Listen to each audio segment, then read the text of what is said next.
বলছে বাংলায় নাকি রোহিঙ্গা ভক্তি একটাও খুঁজে পাইনি আজ পর্যন্ত। রোহিঙ্গাই যদি হয় তো আসামে কেন হলো না এসআইআর? বলুন আপনারা। বাংলাদেশের বর্ডার তো আসাম। রোহিঙ্গারা যায় কোথা থেকে? মায়ানমার থেকে, মণিপুর, নাগাল্যান্ড, আসাম এইসব হয়ে তারপরে তো বাংলায় ঢুকবে। তো আজকে বাংলার উপরে হামলা কেন? বাংলার উপরে হামলা একটাই উদ্দেশ্যে, ওরা জোর করে মহারাষ্ট্র দখল করেছে, ভোট চুরি করে নির্বাচন কমিশনকে দিয়ে। পরিষ্কার বলছি, নির্বাচন কমিশন আমাকে কি করবে? ঘেচু করবে।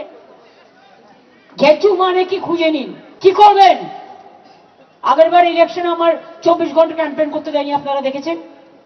আমি গান্ধী মূর্তিতে বসে এঁকেছিলাম, তুমি আমাকে একদিন আটকাবে, আমি 100 দিনের ফসল তুলে নেব। তুমি আমাকে জেলে ভরবে, আমি তোমাকে সারা পৃথিবীতে ভরে দেবো।